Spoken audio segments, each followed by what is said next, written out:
One of the questions we ask ourselves at Snyk is, are the LLMs that we're using secure? Is the code that we are generating secure? And I wanted to find that out, and I wanted to test that myself. And so what I did was I created an application using an LLM that gives a prompt to various LLMs. It's the exact same prompt. It returns code. We scan that code with Snyk, and we do a comparison to see how secure it is.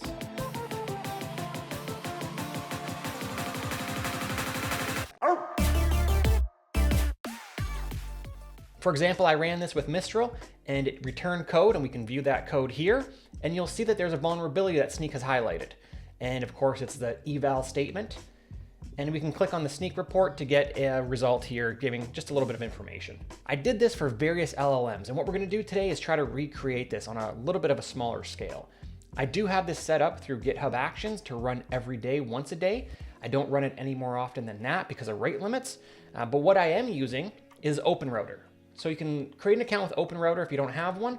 Once you do, you can get an API key, and I've already created one here. So create that key, we'll use it in our .env file, and we'll also need to go to Snyk. And once you have your account with Snyk, you want to get your API token. That's just from app.snyk.io/account. And once you have this API key, then we can send the code that we've generated to Snyk, have it run a scan, and return the results back to us. And that's it.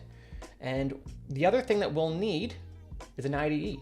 So I'm using Windsurf, but you can use Visual Studio, you could use Cursor. If you want to do this through Gemini CLI or through Claude Code, that also works as well too. The one thing you do need to have set up is Snyk CLI installed on your computer and authenticated. And from there, let's get started. So what I'm going to do is just make a new file. I'm going to call it prompt.txt. And I'm just creating this to paste in the prompt to show you what it looks like. It is a big prompt. I'll just read the first sentence to you. I gave a summary already, but create an AI security benchmark web application that automatically generates code for multiple AI models and performs security analysis using Snyk. That's what we want to do. I have some other requirements in here. So for example, I'm using Python. That's just a language that I'm comfortable in. I specified 2 models that we're going to use. Again, you can choose different ones if you want.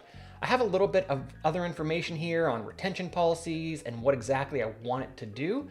I specified I want vanilla, HTML, CSS, and JavaScript. I just want to keep this as lightweight as possible.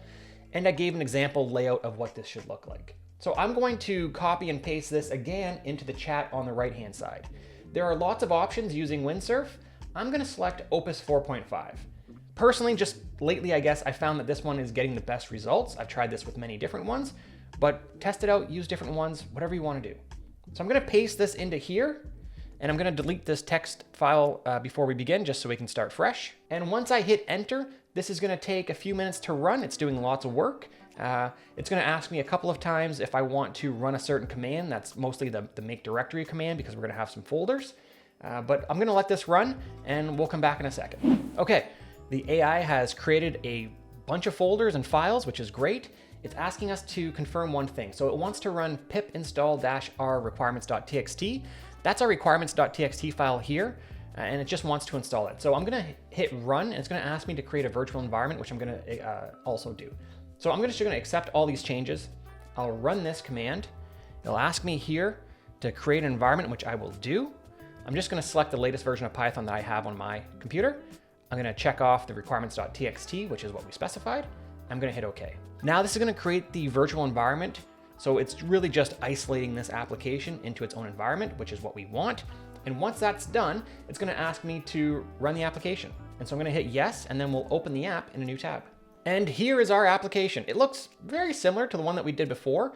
There are a few quirks here. Light mode and dark mode don't necessarily seem to, the buttons are a little bit weird, but it works. We have the prompt, we have a summary, we have historical results, all good stuff. We do have a run new scan button, which is great for us for testing. We wouldn't want this on our main page if we're publishing this, because we wouldn't want users to come here and keep hitting run new scan all the time, especially if we're using paid models, because that's just gonna chew up a bunch of tokens. We probably wanna put some rules in place saying that this can only be run once a day, which we can add. You probably want to hide this button, and then like I did, I connected it to GitHub Actions where it's running from there once a day. Well, before we run new scan, because we can't, let's go back to the editor. Here we have a .env.example file, And that's great that it created it for us, but we need to rename this to just .env. And then we need to replace these. So this is where we're gonna put our OpenRouter API key and our Snyk API key. So I'm gonna do that now, and then I'll close this file so you can't see my secrets. We're back at the main.py file, and there is one thing I wanna change. So lately I've been having issues with DeepSeek. It just hasn't been running. I think it's a rate limiting issue. So I'm gonna go back to openrouter.api, and I'm gonna go to models, and I'm just gonna type in free, because I only wanna use free models for this. And I'm gonna sort by most popular, and there's lots here, but I wanna use the GLM 4.5. So I'm just gonna copy this, and that's all I'm doing is copying the name, and I'm gonna paste this into here instead of DeepSeek. And now I'm specifying that we're gonna use the ZAI GLM 4.5 Air. Everything else should be good, I hope. And I'm gonna hit run scan and let's see what happens. Okay, I ran into an error and it was easy to fix. So when I hit the run daily scan, it gave me an error, and I just pasted that error into here. So I said, I'm receiving an error when trying to run the daily scan. The error is error running scan, please check the server logs. And it found immediately that the issue is with the get and posts. So it made the change in the script.js file, and I'm gonna run it again. I have run this with Gemini, and I didn't receive this issue. I ran this with Opus 4.5 like I'm running now, and I didn't, but this time I am. So again, LLMs, non-deterministic, which we've talked about before. And so let's run it again to see what happens. It's gonna take a few minutes to run because what's happening is it's taking the prompt that we created, it's sending it to OpenRouter. OpenRouter is then sending it to the LLM we specified. In this case, one of them was GLM 4.5. It is going to create the code, send it back to OpenRouter. OpenRouter is gonna send it back to us. We're gonna take that code, we're gonna send it to Snyk to scan, get those results, come back, put it together, and display it nicely. So it does take a little while to run, and that's to be expected. Okay, the scan's completed. Not completely what I was expecting. So we did not get any results from Google. It's saying that there's no vulnerabilities, but the generation failed. Again, I think this is a rate limiting issue. I have run this a bunch of times because I've recorded this video a bunch of times, but we do have code that we can view. So let's view the GLM 4.5. It looks good. I mean, we can see the code here, which is nice. If we look at the Snyk report, we have no vulnerabilities. So that's also great. And we can verify that by going to the application. We'll see the generated folder, and we'll see the Snyk report, which shows nothing here. So it did run successfully.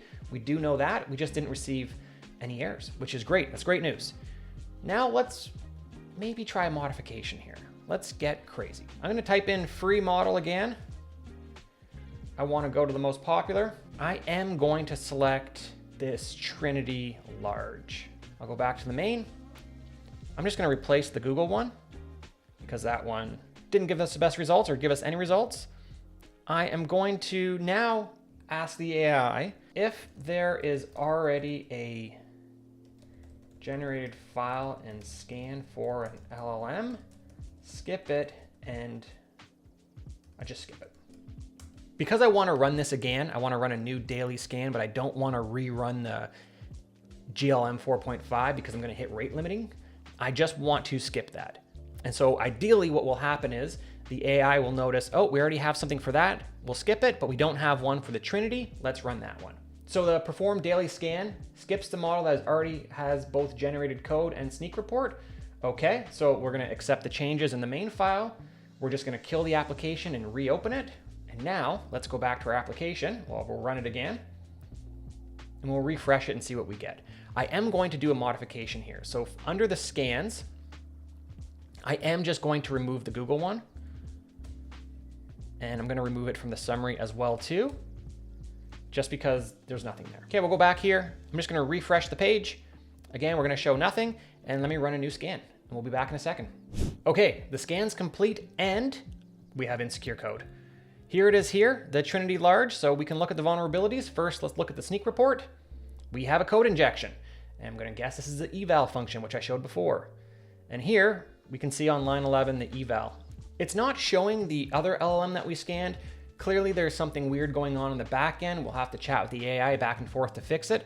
But one thing I want to do is scan the application we created with Snyk. So I have the Snyk plugin installed and it has done a scan already.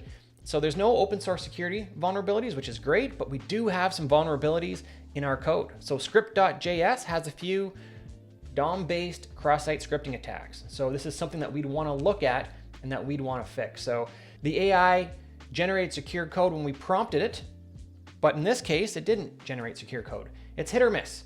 And so check this out yourself, build this application just like I did, use that prompt, maybe modify it a little bit, use a different language if you don't want to work in Python, but make sure you get your API keys, make sure you're doing a scan, and see what you get. Thank you.